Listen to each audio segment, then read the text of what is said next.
So here we are, ranting and raving and trying to make sense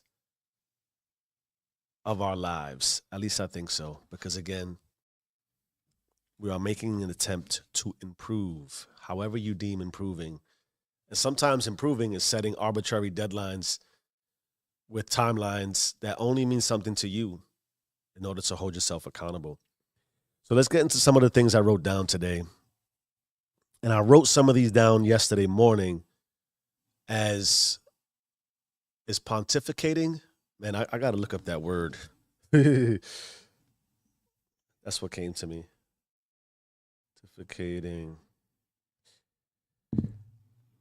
But really what I was doing was having some introspection, some reflection. I was pondering the possibilities of life as I was going through the monotony of life.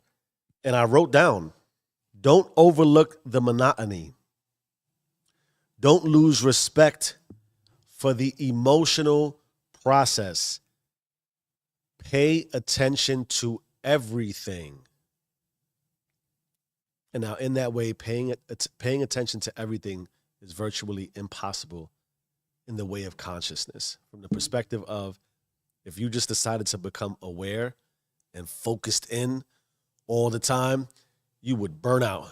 You cannot do it.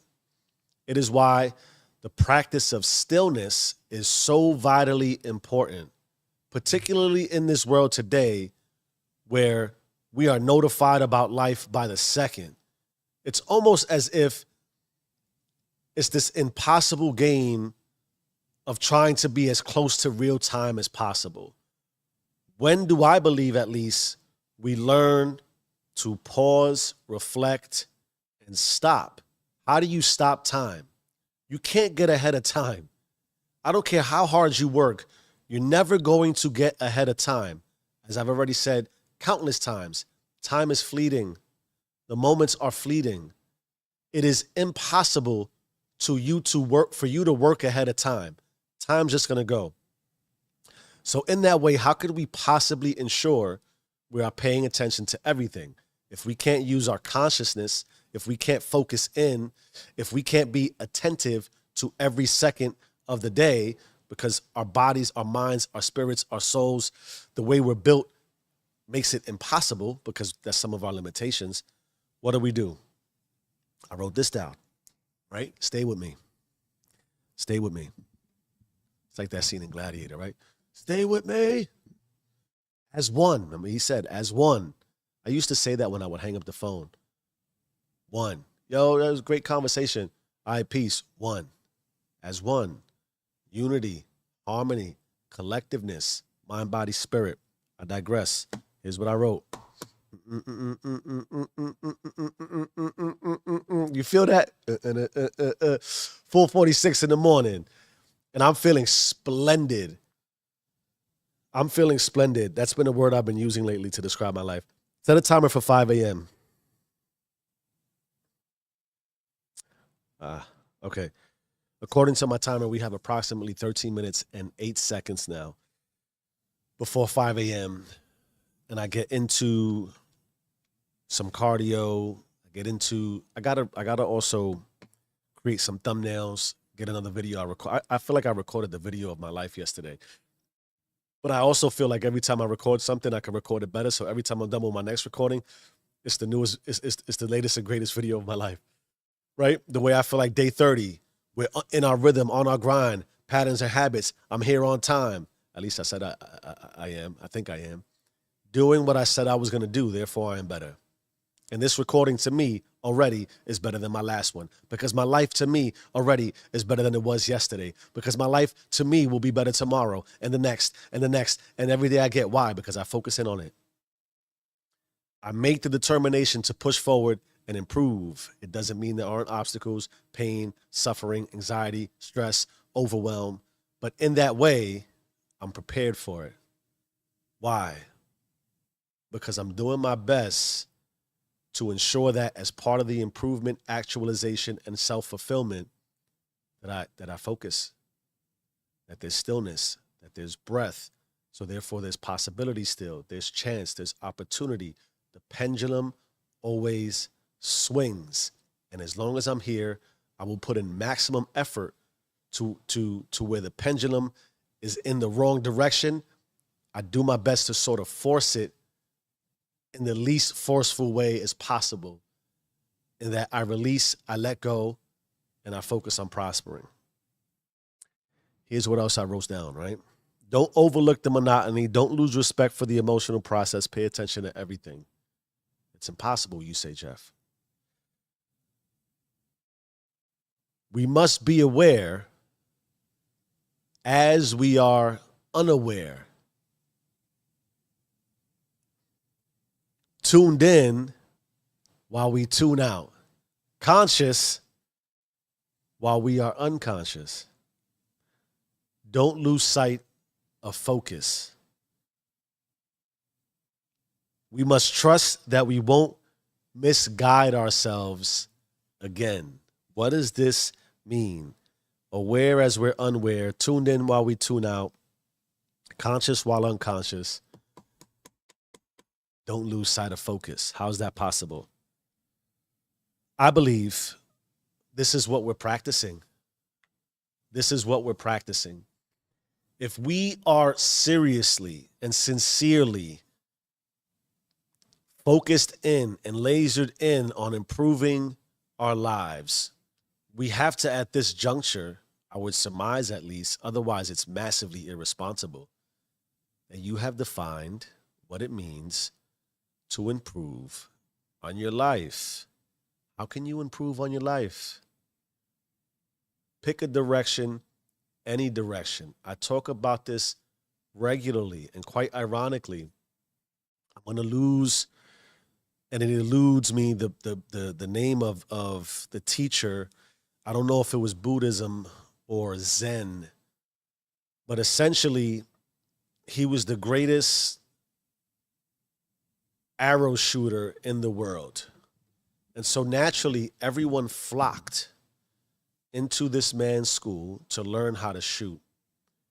And do you know that the first step and instruction that was given to all students was just to shoot an arrow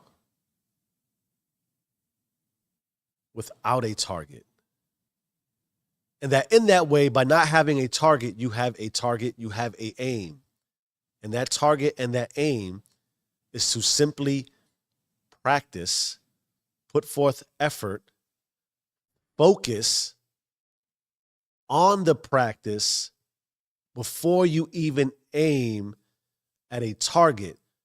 For the focus on the practice and the awareness on the practice and the awareness on the process and the intentionality towards improving will eventually be confirmed when you do have a target and you hit the bullseye. For it is only confirmation outwardly when you do hit the target, when you do make the shot, when you do cross the finish line of all the practice and effort that you put in to get there. The game isn't won when the crowd makes its way into the arena, gets their popcorn and sits in their seat, and the time starts and puts you into a pocket, a bubble of space and time that says you're on the clock. You're always on the clock. It's always game time. There's never a day off. There's never a moment off.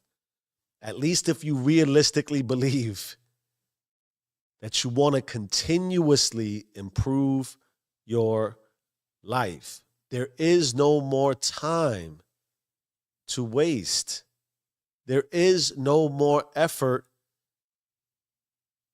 to release, overlook, and allow to subside. Don't misconstrue and confuse the required rest, the required time alone, the required space, the stillness needed to separate and detach yourself from distractions, from the pace of time, from the reality that the universe and all of us collectively through collective consciousness are impacting you and I and us at every moment. And because we are but a very small part of the whole, because we are a fraction of the power of Creator and God and universe, the audacity and arrogance again of us to believe that the collective is not impacting us in the same way, we can have a massive impact on the collective if we but put the effort forward to improve. As we said, we would improve. So how could we possibly be aware when we're unaware? How could we ensure that we're conscious when we're unconscious? And the other part I put is, how do we make sure we tune in while we tune out? How do we not lose sight of focus? And it is, of course, back to what I also wrote down, don't lose respect for the emotional process. Pay attention to everything. I believe in my experience, while I have embarked on this endeavor and journey and path and target and aim, the idea and concept of releasing and having a goal and an aim, but not being over specific with the target, not being conclusive on what you believe the expectations and the outcome will be. We talk about this regularly because it is vitally important.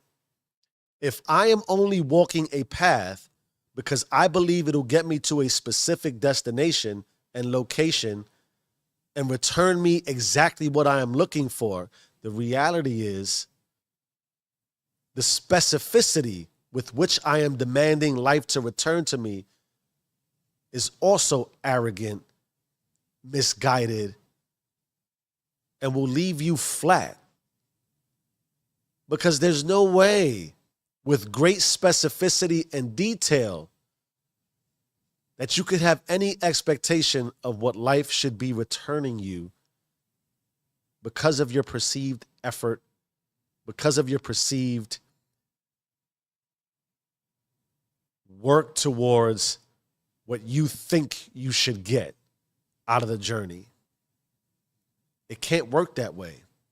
And when you are that specific on what you think that life and God and universe should be giving you, because time is always ahead of you, you won't get it fast enough. And the reality to how we work, and we talk about this regularly too, is as we are making strides to improve, and as we are making these little micro gains, because there are little micro gains that impact the macro. If we are eventually going to aim at a bullseye and aim at a target that is unspecifically specific, we need to ensure we practice the process that will get us there. Because there is also a reality to you should expect to achieve. Because otherwise, why would we embark on this journey? Which of course means you are receiving constantly, because the journey is the reward. The process is the reward. And in that way, you can't dismiss the emotions that are attached to what it is you're doing as you are journeying and endeavoring out. We must be aware while we're unaware. We can't drift and lose sight of, why do we practice gratitude, graciousness, the ability to focus in on joy and love and all the positive emotional swings that come with that pendulum. It is also required in that way to understand if we lose awareness and we lose sight, then we could force the pendulum towards the stress, anxiety, the doubt, and all the other self-inflicting negative connotations that come with, I should just stop. Because as I'm learning, when we do lose sight When we do lose focus, when we do become too unconscious and we're not aware of what we are in those experiences, we break down because our expectations are broadly specific instead of being specifically broad. You get what I'm trying to say? It's a matter of, I know my intent. I understand that I'm in a process. And part of the process is if I drift too far away into unawareness and I lose focus, I got to recenter. I got to reshift. I got to maybe go from 100 to the speed limit. Maybe I even got to slow down and park. And I go back to that pontificate word that keeps coming to me. But reconsider where I'm at. Level set with yourself. But don't just drift. Don't lose sight. Don't lose focus. That will absolutely break us down. And in the way that time gets ahead of us, time gets behind us really quickly. And it's when time gets behind us really quickly and we look back out ahead and all we can see is the missed time that really ruins our mind, right? The idea that I've been consistent for 30 days. I talked about this the other day. Who becomes more successful?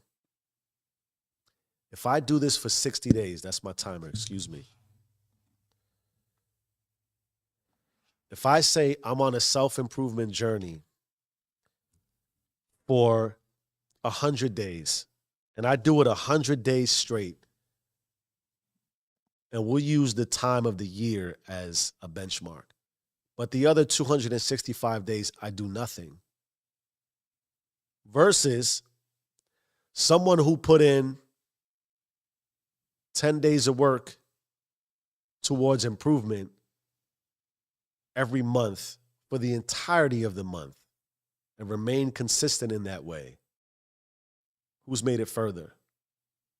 And then the play on the mind becomes, as I reflect back when I get to day 365, I can say, wow, over the course of this extended period, I gave myself enough time to be consistent to move the needle of even an inch. And that's powerful because that reflection will show that at least there's some intentionality, at least however slow. That's the tortoise and the hare, right? All these childlike analogies versus I did 100 days straight. I stopped for 265. When those 265 pass, they'll look a lot deeper than the 100 that passed with all the pain and effort that got you through the 100. You get what I'm trying to say? Looking back at missing out on 265 will start to make you imagine what could have been. That is what the reflection of life and the power of imagination and thought and expectation does to us. That we would expect something would happen if I do this every day. If I do it every day, every day, every day, every day without fail. If I just do what I said I would do every day, there's no way you can't make progress. There's no way you can't win. There's no way life doesn't reward you. There's no way you don't become better. There's no way that God doesn't continue to help push you forward on the side of life that you want to go to. There's no way that you don't impact self to a way that the collective will find you, support you, and also be your light. That's part of the principality of ethics and virtuousness and not being selfish, allowing yourself to be selfless. You will need help at some time. You will need to help at some point. You will need to be support, and you will also need to be supported. And so in that way, the actualization, the raising of the bar, the elevation that we seek only is possible as we elevate within and we elevate around. As I was reading yesterday, if I do not go within, I will go without. Consider what that means. And then let's go back to and close the point of We know if we do it every day, there's no way we can't succeed. I don't know how. I don't know how broad. Fine. We get that. But the guarantee is if you do not do it, you will look back and easily count all the days where you did not do it.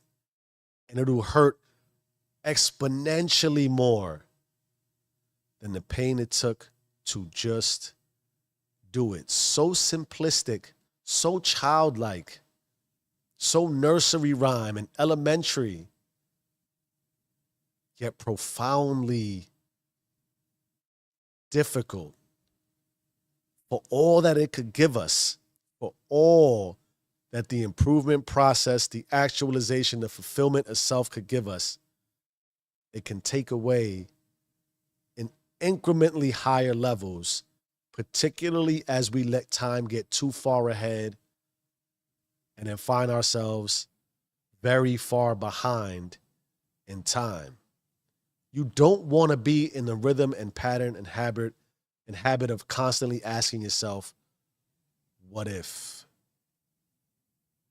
If only I imagine where I could have been. Those are emotions that are easily attainable for all of us and require the least amount of effort for what I would argue is the most amount of pain. We have to be appreciative of the emotional process of what happens when we go from awareness to unawareness, when we find ourselves aloof, conscious to unconscious. All these things are vitally important to our process because it all is just one rather arduous and, of course, strenuous process. But when avoided, will at minimum leave you exactly where you are right now. And if that's good enough for you, that's cool. Certainly isn't good enough for me. So therefore, I will just continue to be. Change your mind, change your life. I am who I say I am. Do you and stay rich.